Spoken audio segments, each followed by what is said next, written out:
அந்த மாஜி அமைச்சர் அவரோட இலாகாவில் ஊழல் செஞ்சு பினாமி பேரில் நிறைய சொத்து சேர்த்து வச்சிருக்காரு. புரிஞ்சிருக்காதே? இப்படி தான் ஒவ்வொரு தடவை நியூஸ் பார்க்குறப்பவும் இந்த வார்த்தையெல்லாம் எதுக்கு பயன்படுத்துகிறாங்க, இதுக்கெல்லாம் என்ன அர்த்தம், இதெல்லாம் புரியாமல் போயிருக்கும்.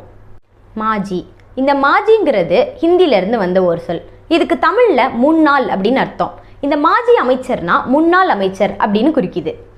இலாகா ஒரு அதிகார மையத்தையும் நிர்வாகத்தையும் குறிக்கிறது தான் இலாகாங்கிறது. இப்போது ஒரு அமைச்சருக்கு ஒரு துறை ஒதுக்கப்பட்டிருக்குன்னா இலாகா ஒதுக்கியிருக்காங்க. உதாரணமாக நிதித்துறை இலாகா இவருக்கு வழங்கப்பட்டிருக்கு அப்படின்னு சொல்லுவாங்க.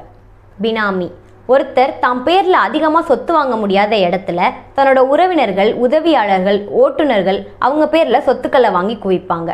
அதுக்கு பேர் தான் பினாமி. அரசு பணியில் இருக்கிறவங்க தன்னோட தேவைக்கு மீறி சம்பளத்தை விட பல மடங்கு அதிகமாக சொத்து சேர்த்தா அவங்க பேரில் அதை வாங்க முடியாது. அதுக்காக இந்த பினாமிங்கிற விஷயத்தை பயன்படுத்துவாங்க. பெரிய பெரிய பிஸ்னஸ்மேன், பணக்காரங்க கூட வரி கட்டாமல் தப்பிக்கிறதுக்கு இந்த பினாமியோட பங்கு ரொம்ப பெருசு.